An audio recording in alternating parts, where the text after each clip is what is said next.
ബ്രേക്ക്ഫാസ്റ്റിന് പറ്റിയ നല്ലൊരു ദോശയാണ്. അപ്പോൾ മാവ് കലക്കി അപ്പം തന്നെ നമുക്കിത് ഉണ്ടാക്കിയെടുക്കാം. ഈസ്റ്റോ സോഡാപ്പൊടി ഒന്നും ഉപയോഗിക്കില്ല. അതിലേക്ക് നല്ലൊരു ചമ്മന്തിയും കൂടിയുണ്ട് കേട്ടോ. ഞാൻ സ്മിത. അപ്പം നമ്മുടെ പാചകത്തിലേക്ക് പോയാലോ? അയ്യോട്ടാ. അപ്പോൾ ഇന്ന് നമ്മളുണ്ടല്ലോ നല്ലൊരു ബ്രേക്ക്ഫാസ്റ്റാണ് ഉണ്ടാക്കുന്നത്. അപ്പോൾ ഈ ബ്രേക്ക്ഫാസ്റ്റ് ഉണ്ടാക്കാനായിട്ട് നമുക്ക് ഉഴുന്നിൻ്റെ ആവശ്യമില്ല. അതേപോലെ തന്നെ സോഡാപ്പൊടിയോ അല്ലെങ്കിൽ ഈസ്റ്റോ ഒന്നും ഇടാതെ ആട്ടോ നമ്മൾ ഈ ബ്രേക്ക്ഫാസ്റ്റ് ഉണ്ടാക്കണേ. അപ്പോൾ നമ്മൾ ദോശയാണ് കേട്ടോ ഉണ്ടാക്കുന്നത്. അപ്പോൾ ഞാൻ നോക്കിയാൽ വറുത്ത 2 കപ്പ് അരിപ്പൊടിയാണ് എടുത്തിട്ടുള്ളത്. ഈ അരിപ്പൊടി നമുക്ക് കുറേശ്ശെ വെള്ളം ഒഴിച്ചിട്ട് ഒന്ന് കലക്കിയെടുക്കണം കേട്ടോ. അപ്പോൾ നമ്മളിതാ 2 ഗ്ലാസ് അരിപ്പൊടിയിലേക്ക് 4 ഗ്ലാസ് വെള്ളമാണ് കേട്ടോ ഒഴിച്ചു കൊടുക്കുന്നത്. എന്നിട്ടിതാ നന്നായിട്ടൊന്ന് ഇളക്കി കൊടുക്കാം. കട്ടയില്ലാത്ത രീതിയിൽ നമുക്കൊന്ന് ഉടച്ചെടുക്കാം കേട്ടോ. പിന്നെ വെള്ളത്തിൻ്റെ അളവ് ഇത്രയെന്ന് നമുക്ക് പറയാൻ പറ്റില്ല. ഒരു ഉദ്ദേശമാണ് ഞാൻ പറഞ്ഞത്. 2 ഗ്ലാസ് അരിപ്പൊടിയിലേക്ക് 4 ഗ്ലാസ് വെള്ളം എന്നുള്ള രീതിയിൽ നമ്മൾ പൊയിച്ചിട്ട് ഇതേപോലെ കട്ടയൊന്നും ഇല്ലാണ്ട് എടുത്തിട്ടുണ്ട് കണ്ട. അപ്പോൾ നമുക്ക് നല്ല അളവ് വേണം കേട്ടോ. ഇപ്പോൾ ഈ ഒരു അളവിൽ എടുത്തു കഴിഞ്ഞാൽ നമുക്ക് ജാറിലിട്ടിട്ട് നന്നായിട്ടൊന്ന് അടിച്ചെടുക്കണം. അപ്പോൾ കുറേശ്ശെയായിട്ട് നമുക്ക് അടിച്ചെടുക്കാം. അപ്പോൾ നമ്മൾ ശരിക്കും ഇത് വറുത്ത അരിപ്പൊടിയാണ് കേട്ടോ നമ്മൾ ഉപയോഗിച്ചിട്ടുള്ളത്. അതായത് അപ്പത്തിനും ഇടിയപ്പത്തിനും ഒക്കെ ഉണ്ടാക്കിയില്ലേ അതേപോലത്തെ നല്ല നൈസായിട്ടുള്ള അരിപ്പൊടിയാണ് നമ്മൾ ഉപയോഗിച്ചിട്ടുള്ളത്. വറുത്ത അരിപ്പൊടി കേട്ടോ. അപ്പോൾ ഇപ്പോൾ നമ്മൾ ഈ ഒരു അളവിലാണ് ഇങ്ങനെ ഇരിക്കുന്നത്. ഇനി ഇത് ജാറിലടിക്കുമ്പോൾ നോക്കി നോക്കൂ, നമുക്ക് എന്താ പറയുക, അരിക്ക് നമ്മൾ അരച്ചെടുക്കില്ലേ അതേപോലെ നല്ല കൊഴുപ്പോട് കൂടിയിട്ട് നമുക്കിത് അരച്ചെടുക്കാൻ പറ്റും കേട്ടോ. അപ്പോൾ ഞാനിത് കുറേശ്ശായിട്ട് അരച്ചെടുക്കട്ടെ.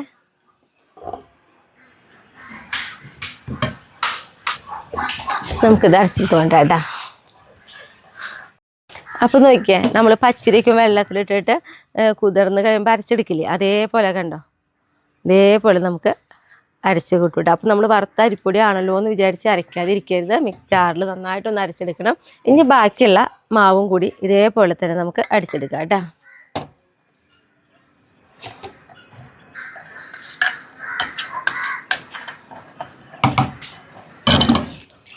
നമ്മൾ 2 കപ്പ് അരിപ്പൊടിയിലേക്ക് നമ്മൾ 1 കപ്പ് നാളികേരം ചെരുക്കിയെടുത്തിട്ടുണ്ട് കേട്ടോ.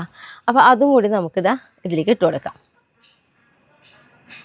നമുക്കിതിലേക്ക് ആവശ്യത്തിന് കുറച്ചും കൂടി വെള്ളമൊക്കെ ഒഴിച്ചിട്ട് നന്നായിട്ട് തന്നെ അരച്ചെടുക്കാം കേട്ടോ. അപ്പോൾ ഞാനത് കുറച്ചും കൂടി വെള്ളം ഒഴിച്ച് കൊടുക്കുന്നുണ്ട്. അപ്പോൾ ഇത് അരച്ചെടുക്കട്ടെ. അപ്പോൾ നോക്കിയേ,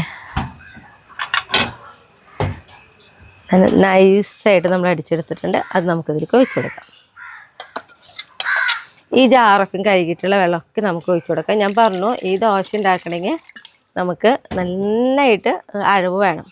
അപ്പോൾ ഇത്തിരി വെള്ളമൊക്കെ കൂടുതൽ വേണം. അതുകൊണ്ടാണ് കേട്ടോ നമ്മൾ ജാറൊക്കെ കഴുകിയിട്ട് ഇതിലേക്ക് ഒഴിച്ചു കൊടുക്കണേ. നമുക്ക് ഇളക്കി കൊടുക്കാം. അപ്പോൾ ഇത് ഇത്തിരിയും കൂടിയും കട്ടിയാണ്. അപ്പോൾ നമുക്കിത് കുറച്ചും കൂടി വെള്ളത്തിലേക്ക് ഒഴിച്ചു കൊടുക്കാം കേട്ടോ.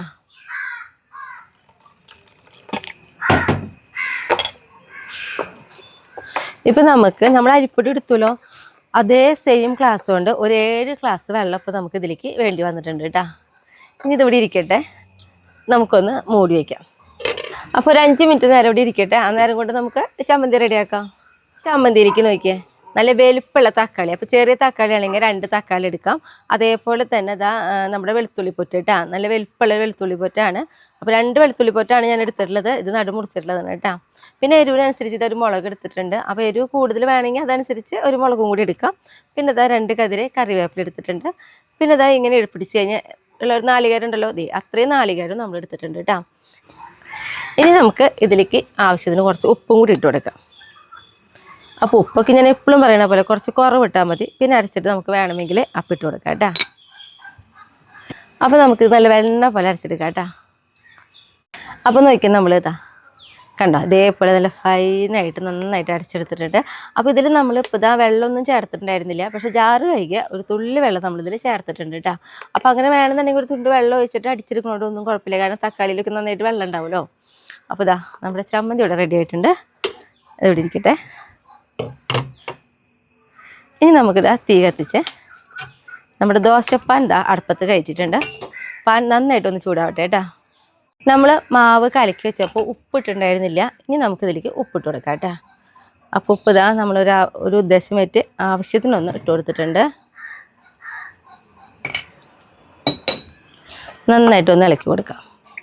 ഇപ്പം നമ്മൾ ഈ സമയത്ത് ഉണ്ടാക്കുന്ന സമയത്ത് ഇത്തിരി കട്ടിയായിട്ട് തോന്നുകയാണെങ്കിൽ കുറച്ചും കൂടി വെള്ളം നമുക്കിതിൽ ഒഴിച്ചു കൊടുത്ത് നന്നായിട്ട് അരച്ചെടുക്കാം കേട്ടോ. അപ്പോൾ ഇതാ നമ്മുടെ ദോശപ്പാൻ നന്നായിട്ട് ചൂടായിട്ടുണ്ട്. നന്നായിട്ട് ചൂടാവണം. എന്നിട്ട് ഇതാ നമുക്കതിലേക്ക് നെയ്യ് പുരട്ടി കൊടുക്കാം ആദ്യം.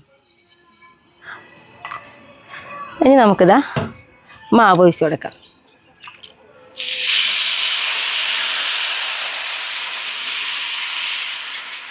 നമുക്ക് ആവാത്ത ഭാഗത്തേക്കൊക്കെ ഇങ്ങനെ ഒഴിച്ചു കൊടുക്കാം കേട്ടോ.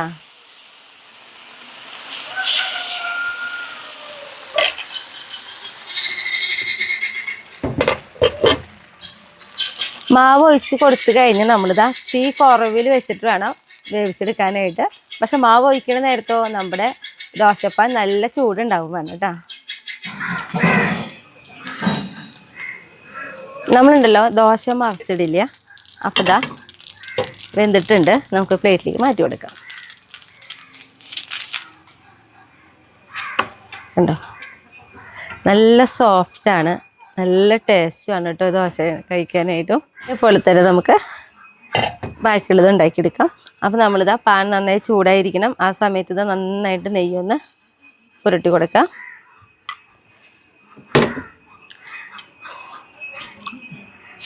ഇതേപോലെ ഇങ്ങനെ ഒഴിച്ചു കൊടുക്കാം. നമ്മുടെ ഈ ദോശയുടെ ഏറ്റവും വലിയ പ്രത്യേകത എന്ന് പറയുന്നത് നമ്മൾ മാവ് ഒഴിക്കുമ്പോൾ നിറയെ ഹോളുകളായിരിക്കും. കണ്ടോ, അങ്ങനെ വരണം കേട്ടോ ദോശ ഉണ്ടാക്കുമ്പോൾ.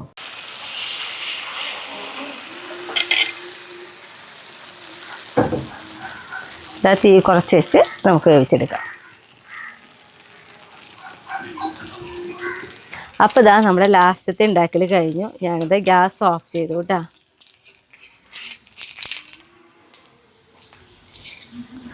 നല്ല നൈസ് ദോശയാണ്. അപ്പോൾ നോക്കി നമ്മൾ മുന്നേ ഉണ്ടാക്കി വെച്ചതൊക്കെ നോക്കി ഞാൻ കാട്ടിത്തരാം. ഇതിപ്പോൾ ഇത്തിരി ചൂടുണ്ട്.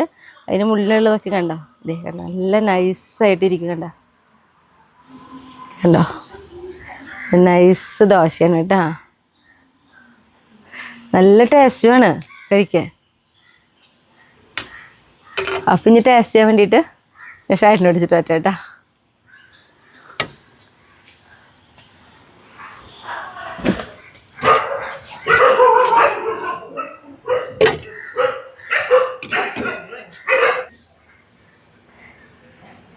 നൈസ് ദോശക്കാരനെ കണ്ടോ, ഇതൊരു അത്രയും നൈസല്ലേ. നമുക്ക് പ്ലേറ്റിലേക്ക് ഇടുമ്പോൾ തന്നെ കയ്യിൽ നിന്ന് പൊട്ടി വീഴാവോന്ന് തോന്നും. അത്രയും നൈസാണ്. പക്ഷെ പൊട്ടി വീഴൂല കേട്ടാ.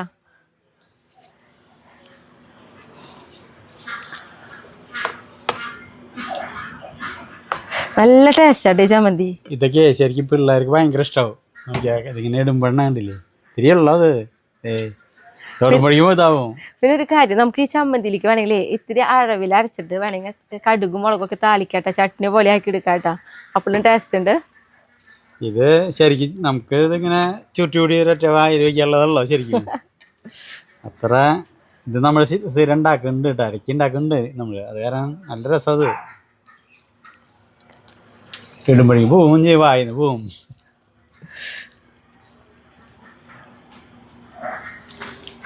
രസമല്ലേ? അപ്പം എല്ലാവരും ഇത് ഉണ്ടാക്കിയോളാം. അത്ര സിമ്പിളായിട്ടുള്ളതാണ്, പെട്ടെന്ന് ഉണ്ടാക്കി കഴിക്കാൻ പറ്റും. പിള്ളേർക്ക് കാണുമ്പോൾ ഒരു രസം ഉണ്ടാവും, ഇങ്ങനെ ഒരു വലമാതിരി കാണുമ്പോൾ. അപ്പോൾ നിർത്തല്ലേ? അപ്പോൾ അടുത്ത ദിവസം അടുത്ത വീഡിയോ കാണാം കേട്ടോ.